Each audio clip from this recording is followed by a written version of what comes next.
하나님의 말씀은 로마서 14장 1절부터 12절까지 보겠습니다. 로마서 14장 1절부터 12절까지입니다. 같이 읽겠습니다. 시작. 믿음이 연약한 자를 너희가 받되 그의 의견을 비판하지 말라. 어떤 사람은 모든 것을 먹을 만한 믿음이 있고 믿음이 연약한 자는 채소만 먹느니라. 먹는 자는 먹지 않는 자를 업신여기지 말고 먹지 않는 자는 먹는 자를 비판하지 말라. 이는 하나님이 그를 받으셨습니다. 남의 하인을 비판하는 너는 누구냐?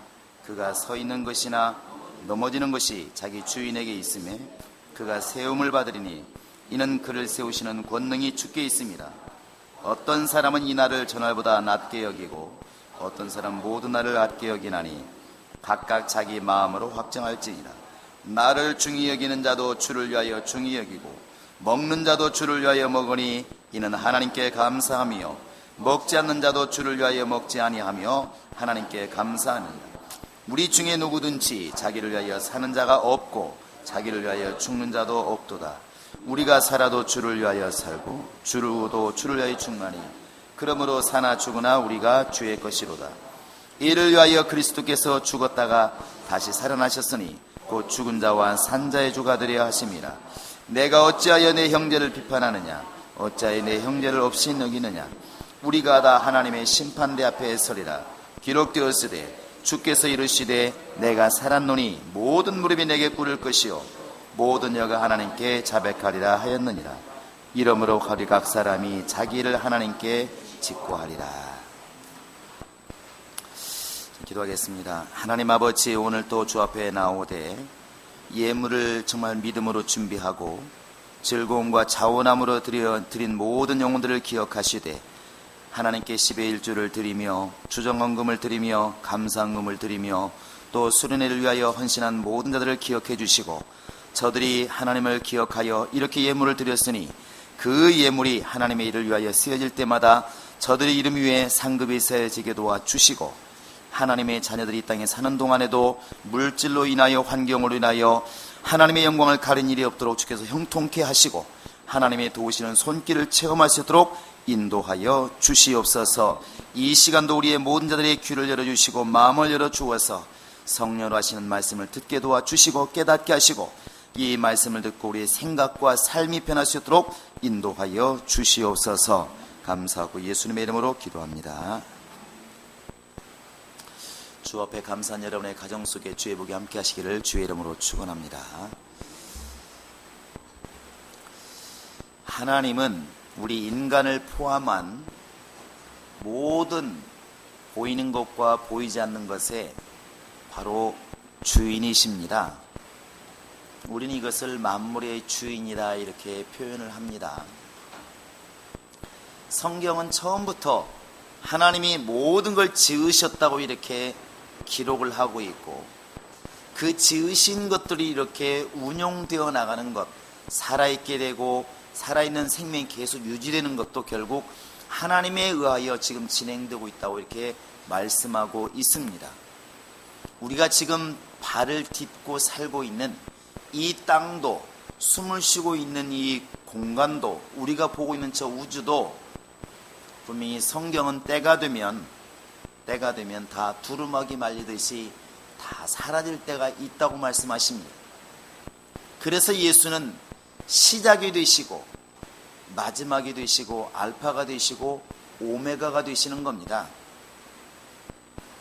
우리가 일생 동안 우리 머릿속에서 교회 안에 있든 세상에 있든 무슨 일을 하든 잊지 말아야 될 것은 바로 내 생명과 나와 내 모든 것에 주인이 바로 계시다는 사실을 잊지 않는 겁니다.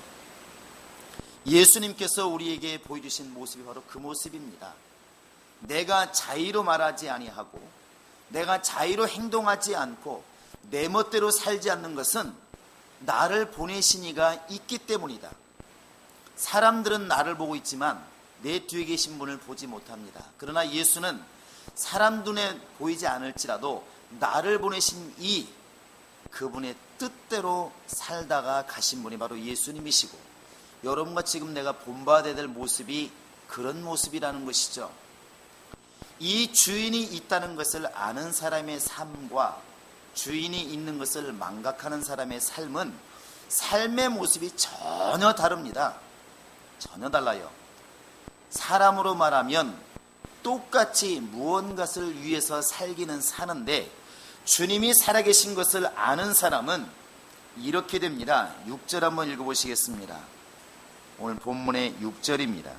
자, 시작. 나를 중히 여기는 자도 주를 위하여 중히 여기고 먹는 자도 주를 위하여 먹으니 이는 하나님께 감사하며 먹지 않는 자도 주를 위하여 먹지 아니하며 하나님께 감사하느니라. 주님이 계시는 사람은 나를 중히 여기든 먹는 것을 중히 여기든 때로는 먹는 것을 못 먹든 할 것 없이 주를 위하여 한다는 것입니다. 목적이 여기에가 있습니다. 내가 먹는 것이 주님을 위해서 해가 된다면 안 먹고 또 내가 먹는 것이 주님의 영광을 위하는 것이라면 먹는다는 것이죠. 날도 마찬가지고. 그래서 주인이 계시다는 것을 잘 기억하는 사람을 단어로 표현하면 주를 위하여 이런 삶을 살게 되는 겁니다. 결과가 그렇다는 것이죠. 그런데 주인이 계시는 것을 망각하는 사람, 알고는 있어도 잊어버리고 사는 사람들의 삶은 결국 내 멋대로 살게 되는 것이고 내 맘대로 사는 것이고 내 뜻대로 살게 되겠죠. 열심히는 살겠지만 주인하고는 상관이 없습니다. 그런 사람들을 단을 갖다가 이제 7절에 말하고 있습니다. 시작. 우리 중에 누구든지 자기를 위하여 사는 자가 없고 자기를 위하여 죽는 자가 없도다. 여기에 나와 있는 자기를 위하여, 이것이 주인을 망각한 겁니다. 주인을 망각한 거예요. 주인을 망각하면 결국 나를 위해서밖에 안 산다는 겁니다. 나를 위해서밖에. 하나님이 여러분과 지금 나에게 원하시는 것은, 이건 자유를 주었기 때문에 내가 선택할 문제이지만 하나님이 원하시는 것은 주인을 기억하라는 것입니다. 무슨 일이 있어도 우리를 지으신 분을 기억하라는 것이죠. 하나님이 가장 섭섭해하시고 정말 이렇게 우리에게 원망하신 게 뭡니까? 나를 잊는다는 것입니다. 우리를 지으신 하나님을 잃어버린다는 것이죠. 어떻게 나귀도 자기의 구유를 알고 소도 자기 임자를 아는데 짐승도 자기 주인을 알고 자기 그릇을 아는데 어떻게 사람이라는 존재가, 인간이라는 존재가 자기를 지으신 하나님을 잊을 수가 있을까? 하나님이 이것을 가장 이제 답답해 하시는 것이죠. 가장 큰 죄가 부모를 잊는 것이고 영적으로 보면 나를 지으신 하나님을 잊는 겁니다. 신앙생활은 끊임없이 내 주인을 기억해가는 것이, 그게 신앙생활입니다. 자, 신앙생활은 주인을 기억해가는 것이다. 시작.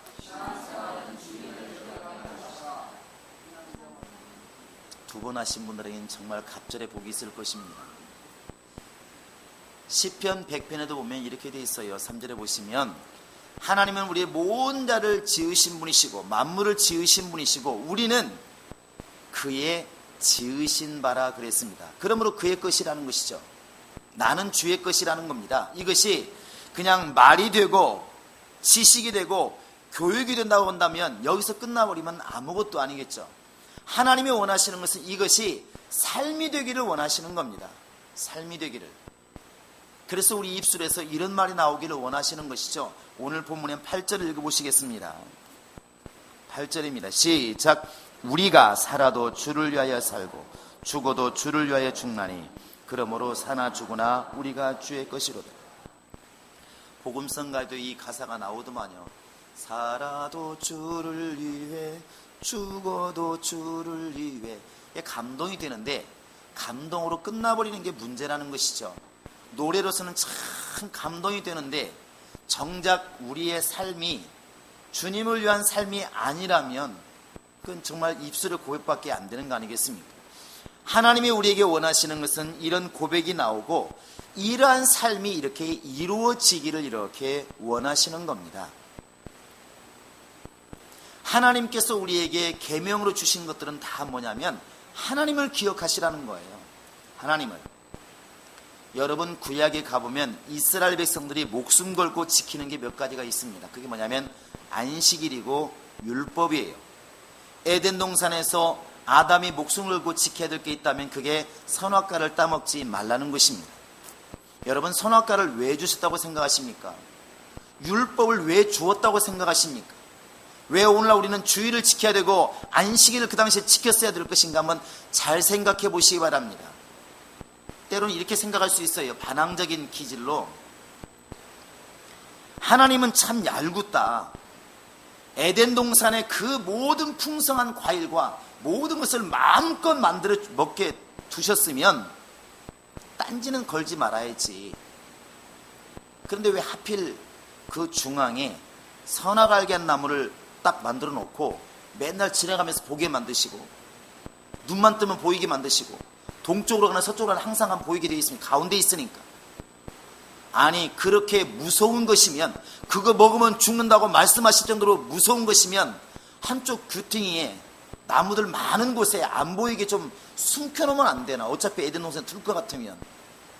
딴지를 거는 겁니다.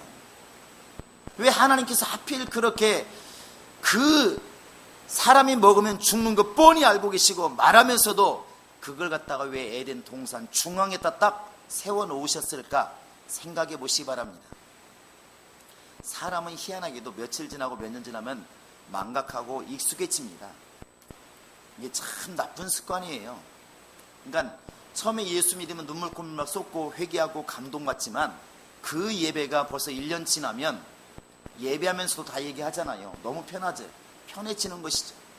이걸 갖다가 이제 군인들 예를 든다면, 군인들이 38선에서 철조망에서 언제 적군이 올지 모르니까, 야 졸면은 그놈들 넘어와 너 죽이고 귀 잘라간단다. 그러니까 잠을 못 자는 긴장돼 가지고 잠이 오겠습니까? 언제 죽을지 모르는데. 근데 그것이 이제 1개월, 2개월, 3개월, 4개월 지나면 철모 벗어놓고 앉아서 이제 잔다는 것이죠. 그리고 적군을 지키는 게 아니라 이쪽을 지킵니다. 왜 그럴 것 같아요? 순찰도구는 이제 장교를 잘 지켜야 되니까, 거기 걸리면 혼나니까 이쪽을 지키는 겁니다. 그리고 그 험난한 쌍 속에서도 잠을 자는 거예요. 익숙해지는 것이죠. 사람은 아무리 위험해도 시간이 지나면 둔해져 가지고 잡니다. 마찬가지로 계속해서 하나님께서 경고하지 않으면 이게 안 되는 겁니다. 에덴 동산 가장 중요한 곳에, 가장 가운데, 가장 잘 보이는 곳에 선악과를 세워 놓으시고, 네가 지금 누리고 있는 모든 혜택, 네가 마음껏 따먹는 모든 과일, 네가 지금 여기서 농사짓지 않고 힘들지 않고도 땀 흘리지 않고도 살 수 있는 것은 누구의 은혜다? 다 하나님의 은혜다. 이것을 기억하라는 것입니다. 하나님을 기억하라는 거예요. 왜 7일날 안식일을 기억하라고 말씀하셨을까? 그냥 쉬라고? 아닙니다. 여세 동안 힘써 네가 일하지만 하나님이 함께 하신 것을 기억하라는 것입니다. 함께 하지 아니하시면 네가 여세 동안 일하는 이 모든 것은 결국 의미가 없다는 것이죠. 그래서 사실 주일이 첫날이 되는 것입니다. 하나님을 기억한 날이 주일입니다. 그래서 우리는 굳이 일요일이라 말하지 않고 주님의 날, 주일이라 이렇게 말하는 것입니다.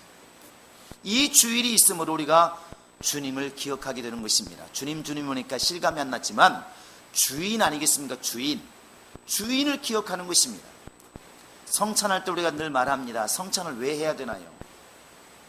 예수님께서 성찬을 명하실 때 분명히 말씀하셨습니다. 이것을 너희가 내가 올 때까지 기념해라. 내가 죽는 것을 기념해라. 이 성찬을 기념하면서 예수께서 나를 위해 피 흘려 죽으시고 또 나를 위해 살을 찌신 이것을 기억하라는 것입니다. 결국 하나님이 우리에게 주신 모든 절기, 모든 예식, 모든 계명은 한마디로 말하면 하나님을 기억하라는 것입니다. 그것이 신앙생활이에요. 근데 이게 기억되지 않고 망각되니까 순간순간 우리가 교회 안에 있으면서도 신앙생활하면서도 자꾸만 자기를 위하여 신앙생활을 한다는 것입니다. 나를 살리는 것은 내가 살리는 것이 아니라 하나님이 나를 살려주시는 것인데, 이것을 예수로 말씀드리면 예수가 자기를 살린 게 아니라 예수는 죽었습니다. 누구를 위해서? 아버지 뜻을 위해서 죽으셨어요. 그런데 하나님이 예수를 살리신 겁니다. 우리가 주인이신 예수를 위해서 죽으면 예수님이 우리를 살리실 겁니다. 할렐루야. 근데 내가 나를 위해서 살겠다고 몸부림치면 예수님이 이렇게 말씀하십니다.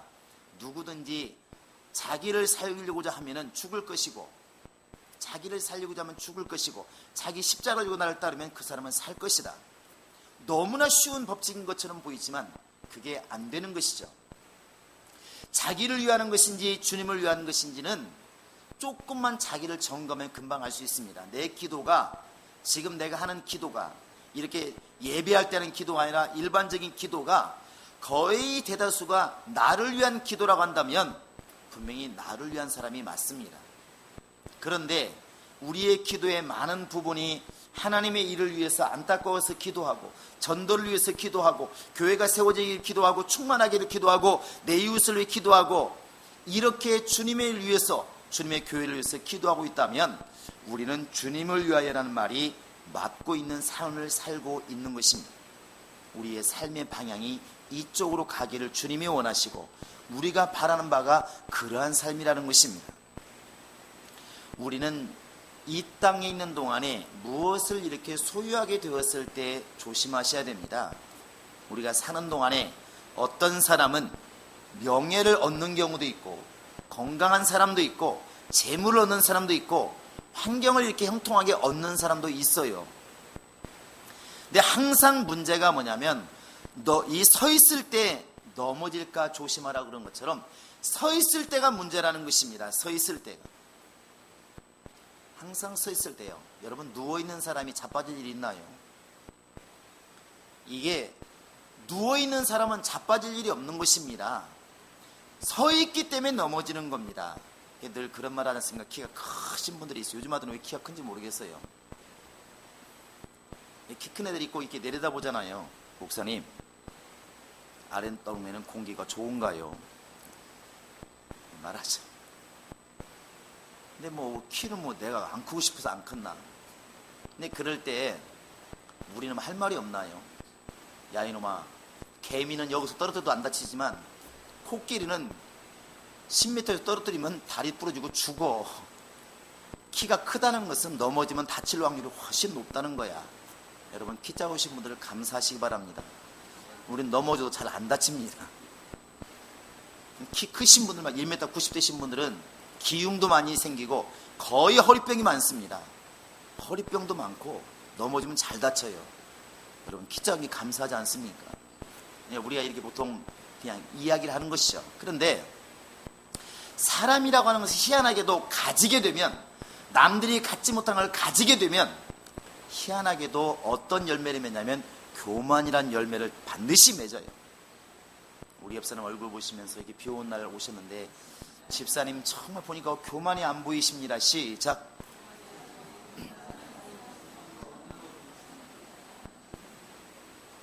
우리 행복한 교회들은 얼굴에 행복이라 써있어서 감사해요. 그래서 눈도 2개, 코도 2개입니다. 행복, 행복, 코도 행복. 근데 이렇게 우리가 보면은 물질을 얻은 경우, 정말 열심히 사업해서 돈이 막 많으신 분도 계시고, 열심히 공부해서 지식이 많은 사람도 계시고, 열심히 막 봉사해서 명예를 얻으신 분들도 있어요. 이때에 내가 얻은 명예와 내가 가지고 있는 부와 지식이 나의 노력일까 주님의 도우심일까, 여러분 여기서 갈림길이 바뀌는 것입니다. 이것을 잘 우리에게 보여주고 있는 게 뭐냐면 에스더서예요. 여러분, 에스더서 한번 이렇게 펴보시기 바랍니다. 몇 구절 읽어보도록 하겠습니다. 구약성경 에스더서를 펴보시기 바랍니다. 에스더는 유대인으로서 지금 저 다른 나라에 지금 잡혀가 있는 상황입니다. 그런데 하나님이 허락하셔서 얼굴이 아주 이뻤던 모양이에요. 그래서 어느 날 왕비가 되었습니다. 오늘날 말하면 영부인이 되었습니다. 그런데 이제 문제가 온 것이죠. 문제가 뭐냐면 그 나라의 아수에로 왕의 정말 부하였던 총리였던 그 하만이라는 사람이 유대인을 다 멸망시키기로 작정한 겁니다. 다른 나라 와가지고 잘난 척 똑똑한 게 보기 싫은 것이죠. 죽이기로 작정했습니다. 자, 3장 12절 구약성경 753페이지입니다.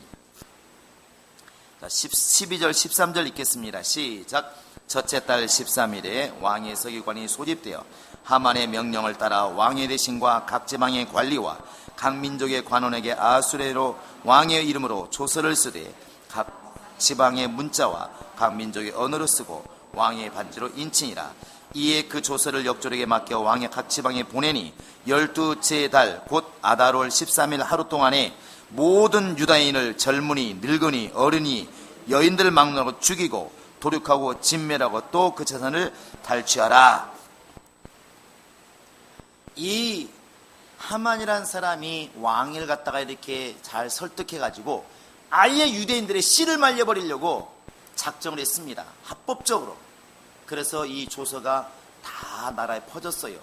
이제 12월 바로 이 13일이 되면은 완전히 이제 유대인들은 멸종당하는 것입니다.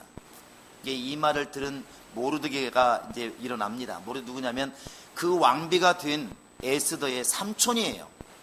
삼촌이 이제 이 말을 듣고, 자, 4장 한번 보시겠습니다. 4장 1절부터 3절입니다. 시작. 모르드게가 이 모든 일을 알고 자기의 옷을 찢고 굵은 베옷을 입고 재를 뒤집어 쓰고 성중에 나가서 대성통곡하며 대궐문 앞까지 이르렀으니 굵은 베옷을 입은 자는 대궐문에 들어가지 못함이라. 왕의 명령과 조서가 각 지방에 이르되 유다인이 크게 통하여 금식하며 울며 부르짖고 굵은 베옷을 입고 재에 누운 자가 무수하더라. 온 이스라엘 유대의 백성들이 난리가 난 것이죠. 이제 며칠 지면 완전히 우리는 죽는다. 우리 민족은 멸종당한다. 그러니까 막 베옷을 입고 회개하는 것입니다. 유대인이라는 사람들은 다 막 금식하면서 회개하는 것이죠. 근데 이때 모르드게의 머릿속에 누가 생각나냐면 왕비가 생각나는 것입니다. 자기 조카인 에스더가 생각나는 것입니다. 왕에게 지금 이 사실을 누가 알릴 것이며 누가 용서를 구할 것이며 누가 좀 봐달라고 얘기할 것인가. 그 지금 에스더밖에 없는 것입니다. 왕비밖에. 그래서 이 모르드게가 이제 자기 조카에게 바로 하닥을 통해서 소식을 전하죠. 그런데 에스더 입장은 또 난처합니다. 왜 그러냐면 그 당시에는 왕비가 한 명이 아니고 여러 명이 있는데 왕이 불러서 나갈 때는 문제가 없는데 왕이 안 불렀는데 왕비가 스스로 왕이 보고 싶어서 나갔다. 근데 왕이 만약에 가지고 있는 그 금규를 내밀었을 때 살지만 괜찮은데 가만히 있으면 그 왕비는 바로 죽임을 당합니다. 법이 그렇게 되어 있습니다. 근데 지금 에스더는 한 달 동안 지금 왕 앞에 부르심을 받지 못했어요. 그래서 나가면 죽게 되어 있습니다. 지금 얼마나 딱하겠습니까? 그래서 에스더가 이렇게 말을 하죠. 자, 한번 11절 보시겠습니다. 10절부터 한번 보시겠습니다. 10절 11절입니다. 시작. 에스더가 하닥에게 이르되 너는 모르드게에 가서 전하기를 왕의 신하들과 왕의 각 지방 백성이 다 알거니와 남녀를 막론하고 불을 받지 아니하고 안뜰에 들어가서 왕에게 나가면 오직 죽이는 법이요 왕이 그 자에게 금규를 내밀어야 살 것이라. 이제 내가 부름을 입어 왕에게 나가지 못한 지가 이미 30일이라 하라 하니라. 이제 이렇게 왕비가 자기 입장을 설명했어. 삼촌, 나도 죽을 것 같아요. 나도 나가면 죽을 것 같아요. 지금 나도 내 목숨이 왔다 갔다 하는데 내가 어떻게 하겠습니까? 내 민족이 지금 죽어가는 것은 마음이 아프지만 나도 지금 죽을 지경입니다. 이 말을 한 것이거든요. 근데 그때 모르드게가 굉장히 믿음의 말을 하죠. 신앙이 좋은 사람입니다. 교회도 그렇고 주의 일은 이런 믿음의 사람 때문에 바뀌는 것 같아요. 자, 13절 14절 한번 읽어보시겠습니다. 이건 삼촌 모르드게가 이제 왕비인 자기 조카한테 하는 말입니다. 시작. 모르드게가 그를 시켜 에스더에게 대답하되 너는 왕궁에 있으니 모든 유다인 중에 홀로 목숨을 건지리라 생각하지 말라. 이때 만일 네가 잠잠하여 말이 없으면 유다인은 다른 데로 말미암아 노임과 구원을 얻으려니와 너와 내 아버지 집은 멸망하리라. 네가 왕후의 자를 얻은 것이 이때를 위함이 아닌지 누가 알겠느냐. 모르드가 지금 몇 가지 얘기하고 있으면 첫째는 뭐냐면 너 지금 왕비라고 우리 다 죽을 때 너만 살 것이라고 생각하지 말아라. 그거 잘못 생각한 것이다. 당연히 왕비는 가만히 있으면 살겠지만은 그렇게 생각하는 게 그게 오산이다 하는 것이고, 두 번째는 네가 지금 말하지 않으면, 우리 민족이 지금 밖에 다 죽어가는데 네가 왕에게 말하지 않으면 하나님은 네가 아니어도 분명히 우리 민족을 구원할 것이다. 왜? 하나님은 우리 민족의 하나님이시기 때문에 반드시 어떤 방법으로든 구원하실 것이다. 이게 모르드게의 믿음이에요. 반드시 구원은 받는다. 네가 아니더라도. 그리고 또 하나는 네가 말하지 않으면 네 집은 분명히 쓰임받지 못한다는 것이죠. 멸망한다는 것입니다. 그리고 맨 마지막에 중요한 말을 하죠. 네가 지금 왕비가 된 것이 네 얼굴이 잘생기고 똑똑해서 된 것이 맞지만, 그러나 하나님이 이때 써먹으려고 지금 너를 왕비의 자리에 올려놓았다고 생각은 못 해보느냐, 이것입니다. 네가 지금 돈이 많은 것이 이때를 위해서, 주님을 위해서 쓰라고 돈을 모아주신지 어떻게 알겠느냐. 네 지식이, 네 명예가 그렇지 않겠느냐는 것이요. 이것을 분명하게 알 수 있는 게 또 하나가 뭐냐면 요셉입니다. 창세기 요셉 문제가 그렇다는 것이죠. 창세기 15장에서 하나님께서 아브라함에게 이렇게 약속하십니다. 네 자손들이 다른 나라에 붙잡혀가서 객이 되어서 정말 400년 동안 그 나라를 섬기리라. 그리고 큰 민족이 돼 나올 때는 은금을 가지고 나오리라 예언을 하셨습니다. 아브라함에게 약속하셨어요. 그런데 그 한참 뒤에 요셉이란 사람이 자기 형제들에게 팔렸습니다. 완전히 민심매매가 되어서 팔렸어요. 하나님의 일이라면 좋게 들어가야 되지 않겠습니까? 정말 기도하면서 금식하면서 아름답게 화송을 해야 되는데 오히려 팔려갔어요. 정말 인신매매가 된 것이죠. 그런데 그 애굽에 가서 요셉이란 사람이 고생했지만 결국에 총리 자리까지 올라갑니다. 총리 자리까지 올라가요. 그런데 그 요셉이 왜 애굽에 들어가서 하나님께서 총리를 만들었을까 잘 생각해 보시면 답이 딱 나오지 않습니까? 나중에 형제들을 만났을 때 형제들이 벌벌 떱니다. 이제 큰일 났다. 우리는 지금 팔아먹은 요셉이 죽었다고 생각했는데 저렇게 총리가 되어 있으니 이제 우린 죽었다. 이렇게 말할 때 요셉이 이렇게 말을 합니다. 형님들 걱정하지 마세요. 당신 다 팔아먹었다고 걱정하지 마세요. 하나님께서 나를 먼저 우리 가정을 구원하고 우리 민족을 구원하기 위해서 나를 먼저 보내신 것입니다. 그러니까 떨지 마세요. 이 요셉이란 사람이 애굽에서 총리가 된 것은 요셉이란 사람을 성공시키기 위해서 하나님께서 총리 만드신 것이 아니고 바로 아브라함의 예언이 이루어지고 유대민족을 살리기 위한 하나님의 계획이 그 속에 있었다는 겁니다. 그러니까 요셉 개인의 영광이 사실은 하나님의 계획하심이 있었다는 것이죠. 그 오늘 마찬가지 아니겠습니까? 모르드게같이 메스덱에게 말하는 것이면 자기 조카에게 이거 조카가 지금 말하다가 죽을 수도 있습니다. 그렇지만 모르드게는 알고 있는 것이다. 영적으로 알고 있는 거예요. 네가 지금 오늘 왕비가 된 것은 하나님께서 쓰실 일에서 너를 그 자리에 올린 게 아니냐. 그 쓰실 일이 지금 오늘일 수도 있다. 얘기해라. 이렇게 말합니다. 그래서 모르드게가 결국 회개하고 이렇게 말합니다. 16절 너무나 여러분 잘 아시는 것이죠. 자, 에스더서 4장 16절입니다. 시작. 당신은 가서 수선에 있는 유대인들을 다 모으고 나를 위하여 금식하되 밤낮 3일을 먹지도 말고 마시지도 마소서. 나도 나의 시녀와 더불어 이렇게 금식한 후에 규례를 어기고 왕에게 나아가리니 죽으면 죽으리이다 하니라. 이렇게 되어서 원래 유대민족을 죽이려고 했던 하만은 기둥에 달려 죽고 유대민족은 살게 됩니다. 더 사랑받게 됐죠. 하나님의 역사가 굉장한 것입니다. 우리는 지금 주님을 위하여라는 말을 참 많이 쓰고 있고 노래하고 있습니다. 여러분이 지금 가지고 있는 재능, 여러분이 가지고 있는 재물, 여러분이 지금 가지고 있는 명예, 여러분이 가지고 있는 이 건강, 과연 하나님께서 왜 이렇게 나를 만드셨을까 한 번쯤은 생각해 보시기 바랍니다. 처음에 말씀드린 것처럼 주인이 있다는 것을 기억하는 사람과 주인이 있다는 것을 망각하는 사람의 생각은 전혀 다르고 생각이 전혀 다르다는 것입니다. 주인이 있다고 하는 것을 기억하는 사람은 이 건강한 몸으로 주님을 위해서 더 열심히 일을 해야 되겠다, 이렇게 마음을 먹을 것이고, 재물도 마찬가지고 재능도 마찬가지고 이것을 통해서 내가 주님의 일을 많이 해야 되겠구나, 이렇게 생각할 것이고, 자기를 위해서 사는 사람들, 주님을 망각한 사람들은 그렇게 말하고 이게 자랑거리가 되는 것입니다. 내 재주가 자랑거리요, 내 재물이 자랑거리요, 내 명예가 자랑거리라는 것이죠. 그래서 누군가가 내 이름을 말해주지 않으면 속상하고 내 이름을 자랑하면 괴분이 신이 나는 것이죠. 은연중에 속에 그런 게 있다는 것입니다. 그게 뭐냐면 자기를 자꾸 나타내고 싶은 게 있다는 것입니다. 그래서 섰을 때에 넘어질까 조심하라는 것입니다.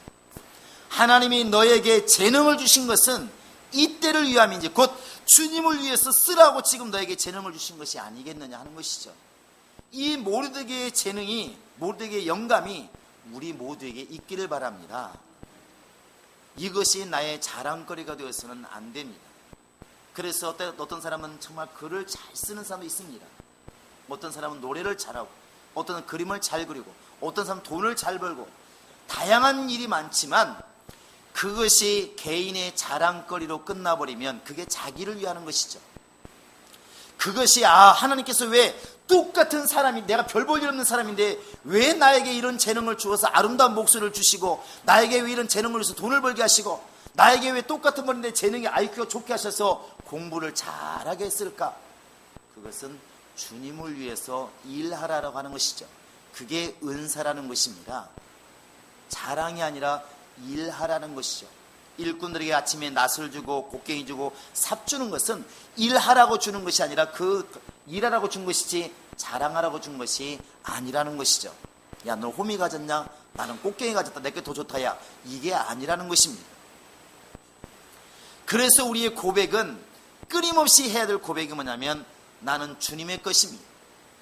나는 주님을 위해서 살려고 작정하고 있으니까 나를 그렇게 사용하시고 나를 인도하소서. 그렇게 우리 입술에서 고백이 나와야 될 줄로 믿습니다. 그래서 결국에 오늘 본문에 우리가 8절에 읽은 것처럼 그 고백이 나오는 것입니다. 나는 사나 죽으나 주의 것이로다.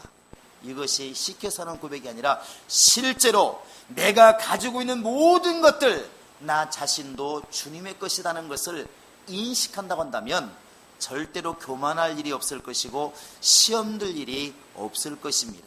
내 것이라고 생각하니까, 내가 모았으니까 내 것이고, 내가 공부했으니까 내 것이고, 내가 노래하니까 내 것이고, 이렇게 되니까 문제가 오고 남을 비평하고 비난하는 게 아니겠습니까?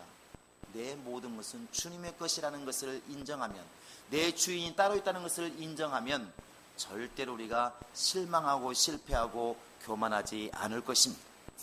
우리 교인들의 입에서 삶 속에서는 항상 주인이 있다는 그런 표시가 드러났으면 좋겠습니다. 말을 통해서도 드러나고 행동을 통해서도 주인이 있다고 하는 것을 딱 누가 봐도 알 수 있다고 한다면 알 수 있을 것 같습니다.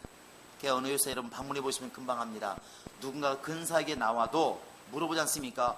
유사에 어떻습니까? 어떻게 했으면 좋겠습니까? 물어볼 때 사장은 분명히 결단하지만 종업원들은 묻습니다. 우리 사장님한테 좀 물어봐야 되겠는데요. 이렇게 말합니다. 이렇게 딱 표시가 나는 겁니다.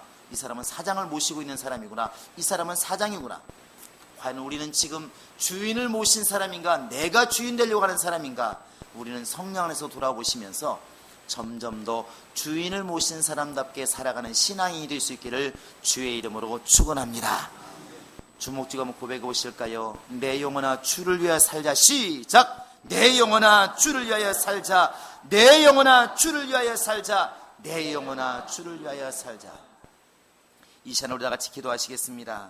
기도할 때 하나님, 내 연약함을 돌아보시고 나를 정말 강건케 하시되 겉으로 강한 그런 믿음이 아니라 내 속사람이 정말 예수를 기억하는 그런 삶이 되게 하소서. 하나님이 도와달라고 다 같이 우리 기도하시겠습니다. 이제는 우리 구주 예수 그리스도의 은혜와 하나님 아버지의 극진하신 사랑과 성령의 교통하심과 위로하심이 이제 나로 또 내 모든 것으로 하나님을 위하여 일하기 작정한 모든 심년들 위에 이제로부터 영원토록 함께 있을지어다. 아멘.